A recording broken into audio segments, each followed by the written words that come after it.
not go into that house. I'm not playing with you. Absolutely do not walk into that house. I'm like you. I'm staying in the house, stop being a baby.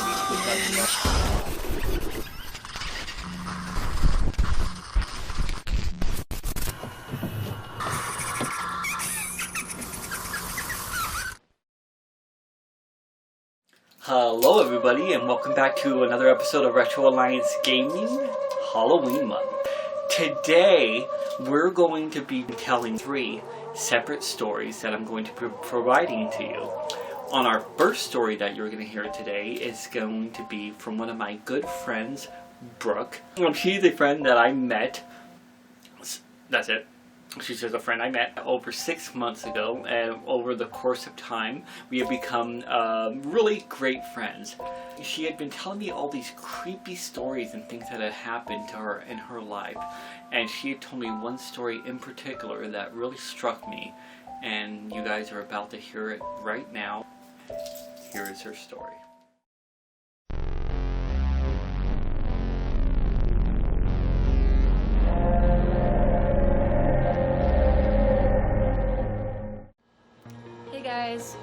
My name's Brooke Nelson, and I'm here to talk about something that happened to me a while ago, when I was about 13 in 8th grade. Obviously it's been a while, so bear with me. I'm trying to recall everything. So my uncle, he used to have a cabin, and my family and I, every weekend we'd always go, and it was so much fun. We'd zip line, we'd go play on the four-wheelers or whatever. And I remember this one weekend I went with my sister, my cousin, and my uncle's kids for one weekend. And can't remember where the adults went. Maybe hunting, maybe gambling, I'm not sure, but I just remember that it was a really different night. It had a really weird atmosphere to it. So when they left, we all, we were really tired, so we went up to the loft and we fell asleep. And the thing with this cabin is that it's the main story right here. This is where you walk in.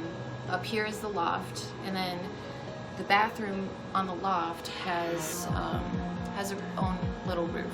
And then my uncle put a bed up there, and then there's like 4 feet of space, so you could sleep up there. And then there's like a tin roof. So we all were sleeping in the loft, 4 feet from the roof. And the cabin, it was just open space where the loft is. The windows, it was just like a wall of windows in front. So when you had the lights on, you could see inside, but you couldn't see outside. So we were sleeping in the loft, and everything was alright, I guess. And about midnight rolls around, and I just feel my sister slap me on my chest like, "Brooke, be quiet. I think there's something on the roof." So I wake up and I'm just like so confused. I don't say anything. I just start listening. And I could hear footsteps on the roof. Like as clear as day.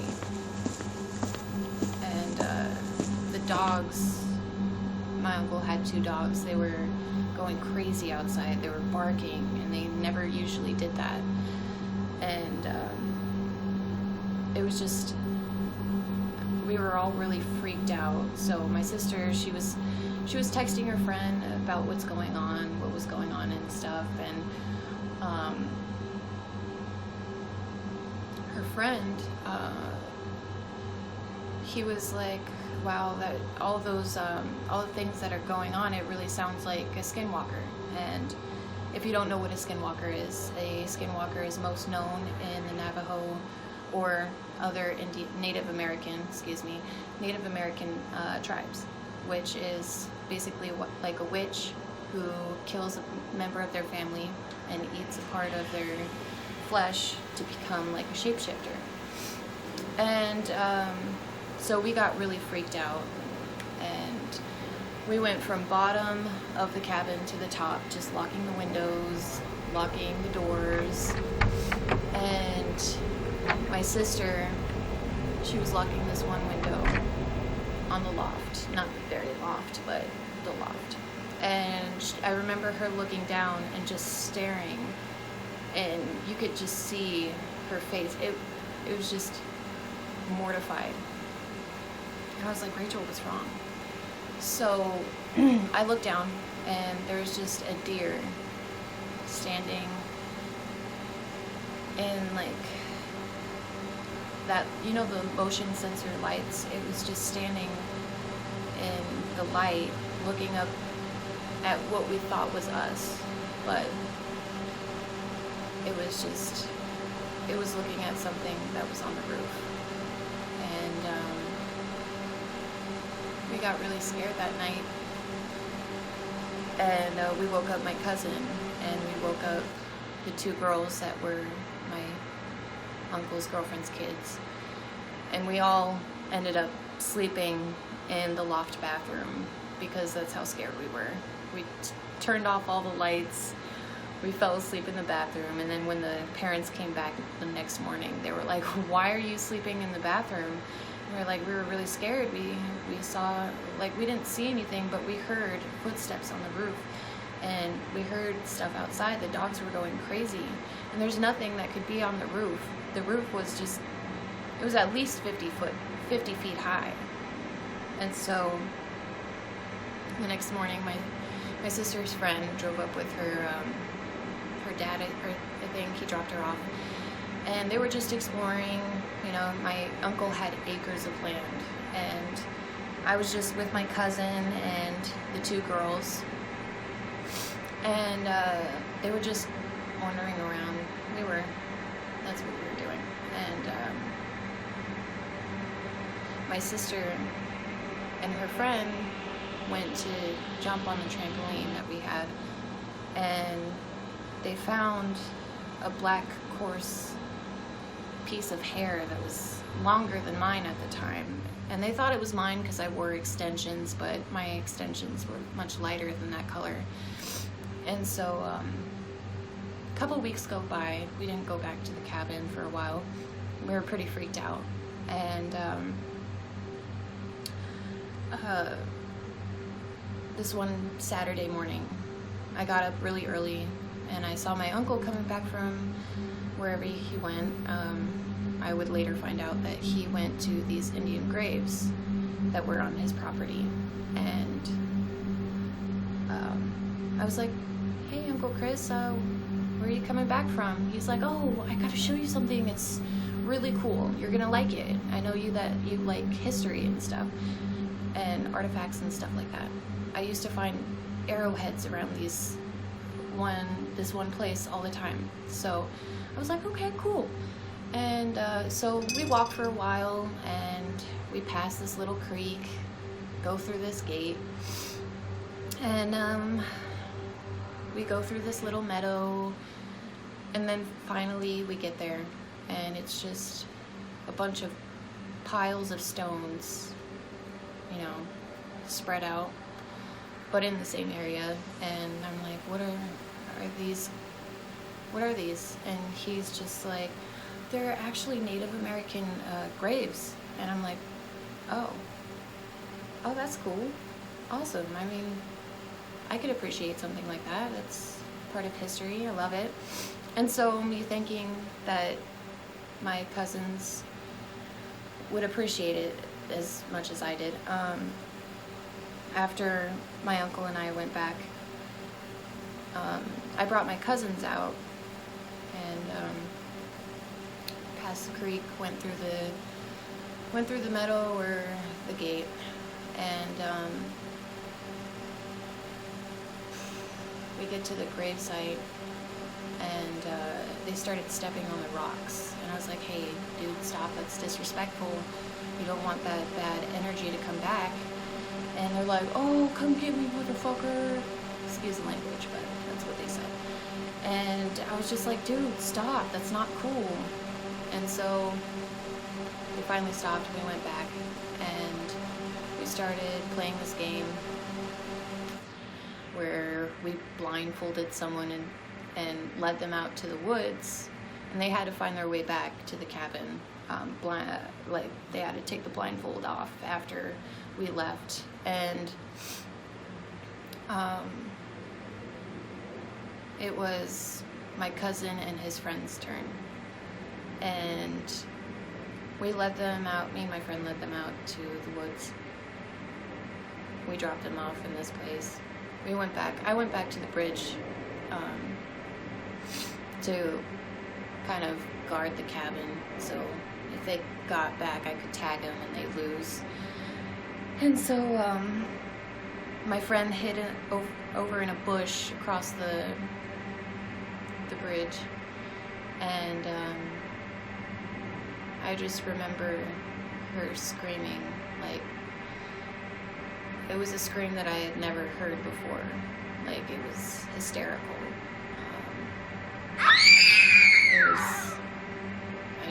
I never heard anyone scream like that before. And she was terrified. I ran to her. At first I thought it was a trick, like, oh, they're just tricking me so they could get to the cabin.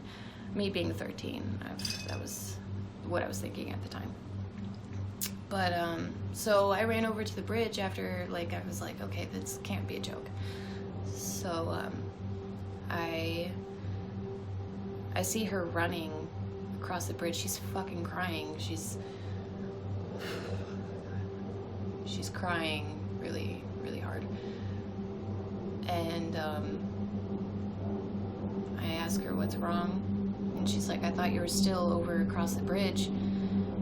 And I heard a twig snap while I was hiding in the bush. I thought it was one of the boys, if it wasn't you. So I looked up, and I couldn't see anything past the waist. It was all just black, but it was like a topless man or something with a headdress or something like that. And we got really scared, and we ran back to the cabin. And once the guys got there, they're like, yo, I mean, I guess we won. And I'm like, no, yeah, I guess you won, I guess. And so we told them what happened, and they're like, bullshit, you're trying to scare me, blah, blah, blah. You know how fucking preteen age is.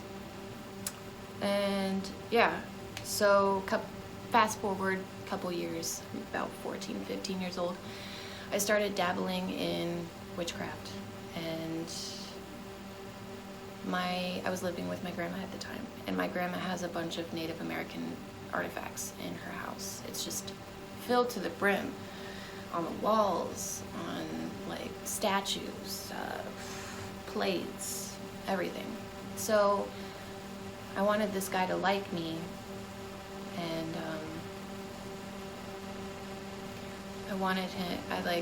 I kind of like snagged a love spell from my neighbor who got me into it, and I did the seance as it requested, 7 nights. I lit the red candle every night, and after I did that, I asked him, hey, you want to go to the dance with me? The guy that I liked. And he was like, yeah, sure, why not? And I was like, oh, cool. So after that, I remember waking up with bruises, and I remember things falling off the walls in the middle of the night. My hair almost caught on fire in the middle of the night. I don't know how, but I just woke up to see a huge fireball just coming towards me, because I was sleeping next to the fireplace, but it was off. I know it was off. And I remembered so vividly that it, you know, like, there was just, it was like, you know, the spirits in that house were there before, you know, I brought that magic in there, and it was disrespectful that I did, so they were angry, and I totally get that now, me being a teenager, dumb asshole. I didn't get that. And my mom started finally noticing things that were happening, and she was like, okay, we need to find out what Brooke's doing, because this needs to stop. I'm having nightmares. My sister, she was waking up seeing things crawl from one corner of the room to the other corner. And so they found kind of like the spell book that I kept, not really hidden. I kept it in the armchair that I slept in for two years, thinking that they wouldn't go through it, but they did. They found it. And so they told my neighbor, the one that got me into witchcraft, they're like, hey, I think Brooke's put something in this house, and it's, you know, it kind of backfired. And she's like, okay, all right, let me sage your house. It's totally fine. Just tell them that she didn't mean anything. She doesn't know what she's doing. And so she sages the house. She takes my book, and she has a friend over at her house while they're burning the book. She goes to the store, and she goes to get Red Bull. I'm trying to remember correctly. And her friend's over at the house just watching the book burn. It was burning normally, like, you know. And then it just combusted into flames, or so she told me. And she's like, she gets back, she says, whatever is gonna come after Brooke, make it come back to me, because she doesn't know what she's doing. And as you know, in witchcraft, you know, everything comes back 3 times fold. About a month or 2 later, she got bit by a rattlesnake. She's fine now. She's living. And yeah, and nothing happens for a while. And then this was just last year. I was telling the same story, and me and my friends were going up to this overlook on Far Hills, you know, out there. And I was telling the story. We got out of my car. I'm sitting on the roof of my car. And not the roof, the hood. Sorry, excuse me. And my friend is sitting next to me, and my other friend is sitting on the ground. And if you don't know that skinwalkers can change shape, basically a skinwalker, shapeshifter, they could change into a coyote, they could change into a wolf, an owl, basically whatever kind of pelt that they're wearing. And I just remember finishing the story, and then my best friend, she's going over her story, and then not even like 5 minutes passes, and we hear a coyote just howl, not even 15 feet away. And we got so scared, we were like, fuck this. We jump off my hood. We couldn't even get in that car fast enough. And she's like, go, go, go. So I gun it back into, you know, where Summerlin Hospital is, and I just keep hearing the howling, and it was just like, it still freaks me out to this day. And I remember like looking in the rear view mirror, excuse me, and I just remember seeing something coming after the car, just like running in the middle of the street. And it wasn't a human. It was running on all fours, and there's no way that anything can keep up with how fast I was going. I was going 60 tops. that's a 35 area. Nothing can run 60 miles per hour except maybe a cheetah. A coyote cannot run that fast. And that's how I know that it wasn't something normal. It wasn't a normal aminal.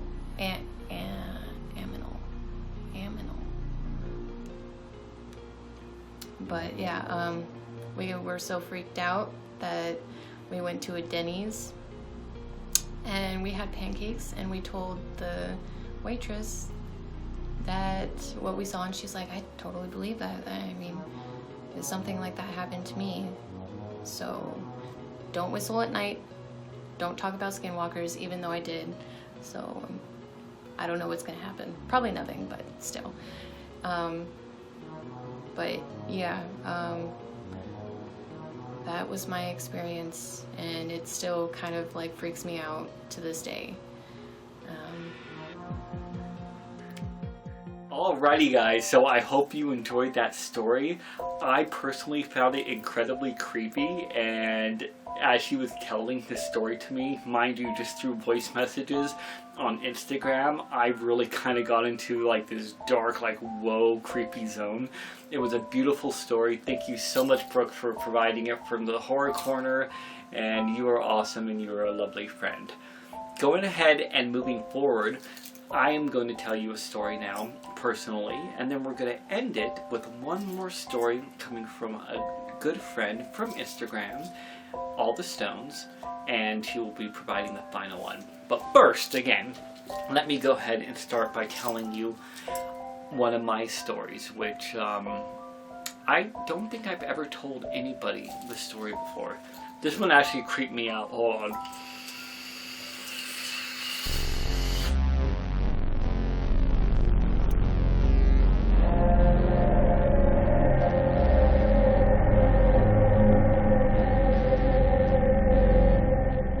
Okay, so I have always been interested in the paranormal. I have mentioned this in previous videos. I love the idea of ghosts, of any apparitions or weird things that take place, and I used to go searching for it all the time.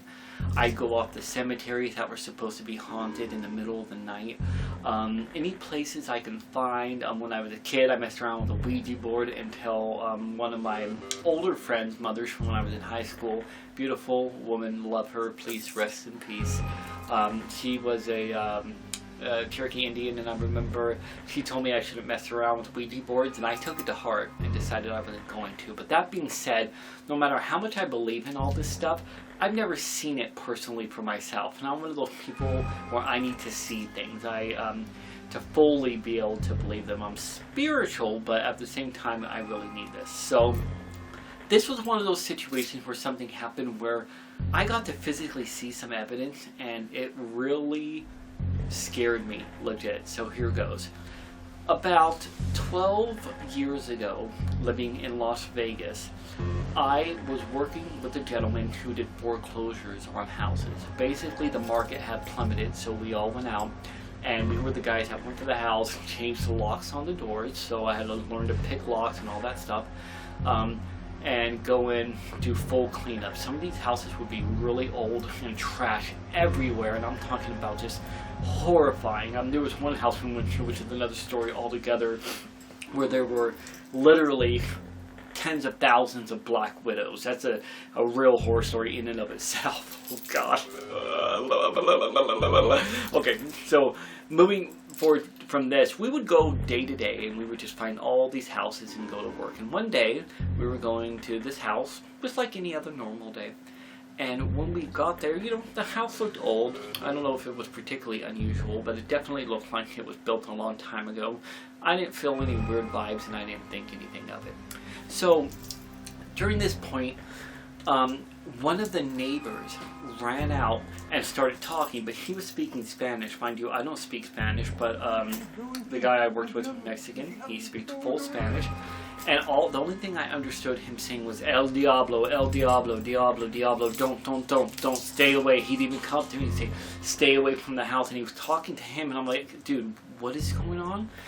And he came up to me, and he kind of laughed a little bit, but he said, He said that this house is cursed. It is haunted, and it is literally you do not want to go in there. And apparently nobody had lived in this house for a period of a year straight, and the bank kept cleaning up the house and trying to get it sold, but every person that moved in, from what this gentleman said, they moved out 3 months later, or sometimes they'd be out within 1 week. In fact, I think he even said one time somebody moved out within a few days, and I asked him to explain what he was talking about, and he said when people were in there, things were happening. They weren't just hearing noises or different weird knocks and things that would occur, but people were finding themselves bruised. They would have bruises on their arms, or they would literally get hurt in some kind of a way. So now we're going a little bit beyond a regular haunting, because this would be going into the realm of what you would say a poltergeist would be. Some of this information I found out after this point, but most of it I knew at the beginning. What I knew at the beginning was he was saying, do not walk into that house. Well, the guy I was working with, he believed in this kind of stuff, and he would not go anywhere near this house. Our only job was to change the locks on the front and the back end of the house. So he starts changing the locks in the front. I'm changing the locks in the back, and me, the ghost hunter inside me, cannot stop thinking about, is this house really haunted? Right? I'm 25 years old. Is this house real? No, I'm 23. Is this house really haunted? And I'm just like, you know what? I want to find out. I want to see if this house is actually haunted. So I decided I'm going to go in the house. And he said, dude, do not go into that house. I'm not playing with you. Absolutely do not walk into that house. I'm like, dude, I'm going in the house. Stop being a baby. There's nothing wrong with it. He goes, don't come anywhere near me. I'm not going anywhere near that fucking house. And he looked scared just from what he heard. But, you know, I wanted to see if I could see something, but I wanted to be respectful at the same time. So I walked into this house, and I lifted up my phone, and at first I started recording, and then I started taking pictures. The first thing I noticed when I was walking through this house is everything was really, really old. It looked like it would have been built 80 or 90 years ago. I started going through the house, and the first thing I said was, if anybody is in here, I am not here to harm you. That's if it's a good ghost or a bad ghost, whatever it is. But I said, I am not here to harm you.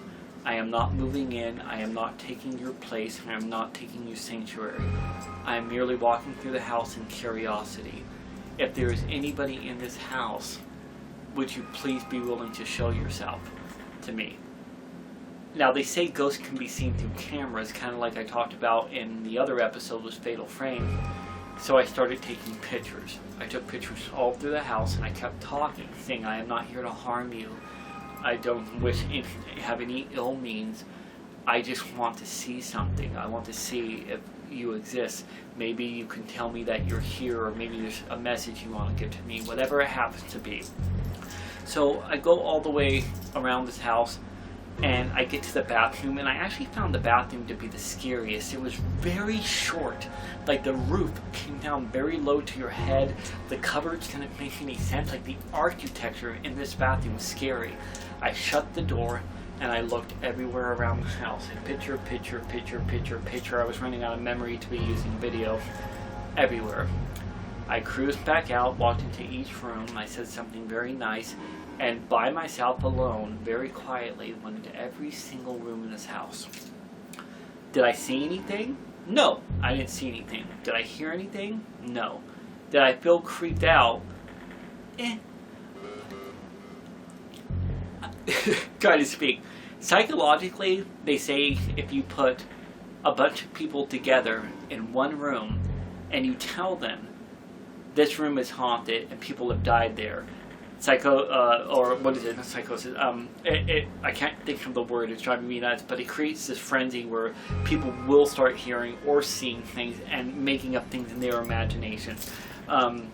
So I figured that, you know, it could just be a story. But the fact that I had heard it did make me feel a little bit off. But for me, I get scared, but I got excited at the idea that there could be something there. All my life I've been intrigued by it, like I said, in horror movies.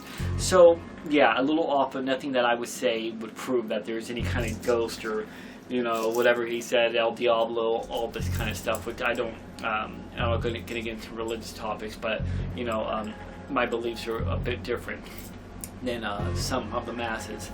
So I went through this house and I took all these pictures, and that was it. I walked out and he's like, dude, seriously? I'm like, dude, nothing happened, the house was fine, and that was it. He was like, dude, you're fucking crazy, I can't believe you even walked through this house. So we go, we finish, the locks are done, and we hop in his car. And he's like, what are you doing there? And I was like, I was just taking a bunch of pictures and doing some video, and I didn't hear or see anything. So I went through all the pictures, and I'm clicking through one by one, one by one. I don't see anything. I'm like, oh, I guess I didn't catch anything. And then I looked at the video, and I didn't see or hear anything. And I was like, okay, whatever, nothing there.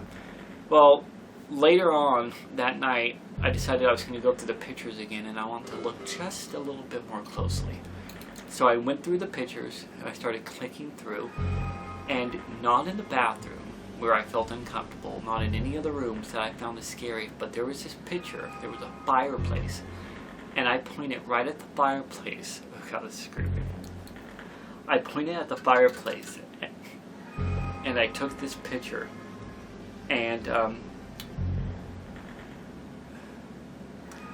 when I looked at the picture, I very clearly, which you would still have to point out to somebody, it wasn't an orb or anything glowing, saw a picture of a boy.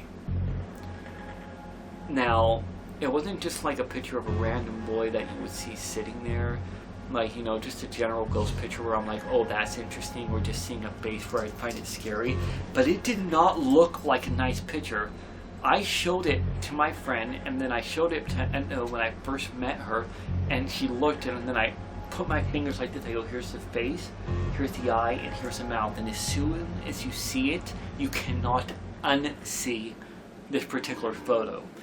What was scary about it was it showed this kid, and you see his eyes, but you don't see sockets, but you don't see any eyes. You can see a round face. Kind of looked almost Japanese. And the thing is, the look that he was making is his mouth was wide open, like, this probably looks funny to you, but it was like really wide open, and its eyes were like this. And I'm going to try to see if I can put up an illustration or something, but it looked like something out of The Grudge. It was absolutely, ooh, chills. Look at this. I wish you could see this. I don't even know if you can, because I don't have lights on, but I literally have goosebumps and the hair is standing up on my arms right now. It was terrifying looking, and I just remember this photo and I could not get it out of my head, and this is the only experience. There's other experiences which you see if you watch a horror corner, but one that really told me that could there be something there? Could it have been camera trickery? Is it possible? It is possible, but it's so weird that in this house that everybody mentioned, and this picture, that it would be so detailed what I saw. What do I think it was? I don't know. What I will say is maybe there was some kind of haunting in the house. Do I think it was something demonic? No, I don't. I don't really believe in that kind of stuff. I don't believe in that kind of thing. But what I will say is the presence that I saw in the picture, it didn't look like something that was nice. It looked mean. Why was it mean? I don't know. Do I feel like by being in there, it was hurtful to me? Absolutely not. Whatever was in there, I peacefully said I wasn't going to hurt them, and I was just curious.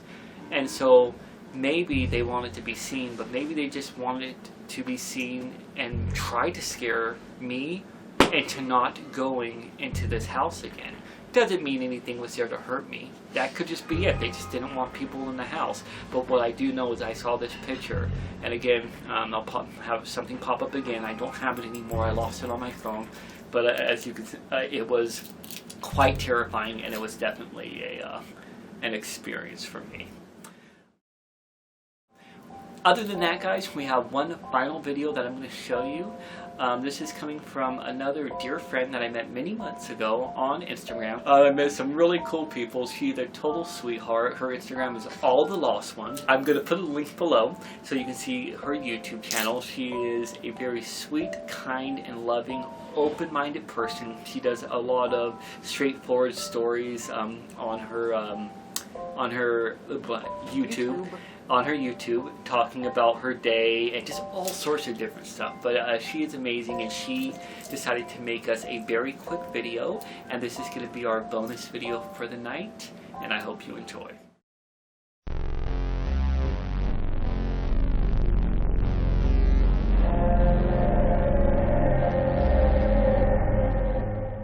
Hello, I am Katie, All the Lost Ones. I'm here to share a scary thing that happened to me, or share like a story that was kind of scary-ish, sort of. So when I had my grandma pass away, or when she did pass away, I had this dream. I want to say it was like a couple months after she passed. I was, asleep, and then I wake up, but I'm not awake. Like in like TV, when, this person wakes up and they wake up out of themselves, like their soul comes out and you can see yourself sleeping. That's what happened. And she told me to come with her. And so she was like having a moment with me and like talked to me and like took me through places. Like we went to where her gravesite is, and she was telling me it was all going to be okay, and like she was telling me how she's proud of me and that she knows I'm going to be fine. She just kind of like was there for me, and then she gave me a hug, and then I woke up. And I have to say, like, that experience, it's not the first like paranormal experience I've ever had, but that experience was it just still is weird. Like, I feel like, there's probably a rational explanation, but I don't know. But yeah, she took me around like where she was buried. We sat there and talked for a little bit. It was like this whole long discussion. We shared stories. Yeah, but that moment touched me, and I just will never forget. She like gave me a hug, and then I just woke up, and she was gone. Also had another dream where she came in and she was talking to me, and I told her to leave and never come back again because she's just supposed to be dead. And since that dream, I actually haven't really ever dreamt of my grandma too much in that way ever again. Like, I've had her in my dreams, and I've had dreams like of things that have happened, but I've never had a dream where where it felt like she was trying to contact me ever again. So I kind of regret what I said. I was really, like, I guess freaked out and scared during that dream. But yeah, I told her never come back again. I looked at her and was like, you're dead. Like, go away, basically. Yeah, so there you go. If you believe in paranormal, I totally do, because I've experienced these things, and I fully believe they're real. So yeah. Hopefully you have a good day. Thank you so much for enjoying my story. Bye. Alrighty, guys, so that is it. That is the show. I hope you enjoyed that last story, because while it was short, it was also very interesting, and I've heard stories happening similar to that, and it kind of gave me a chill, but at the same time, it just felt like maybe your grandma was just coming to visit to say hi. I don't know what you guys think about it, but I thought it was great. So once again, thank you, Brooke. Thank you, All the Lost Ones. Thank you guys for being part of our Horror Corner story video tonight. When it's safe, you'll first need to tap the notification. Then you can let headsets work with the Google Assistant. That's not supposed to happen. What? Anyways, thank you so very much for watching. I hope you enjoyed all of our stories tonight. Please stay tuned for more Halloween month coming up, and I'm sure another Horror Corner in the future. And as always, my friends, until next time.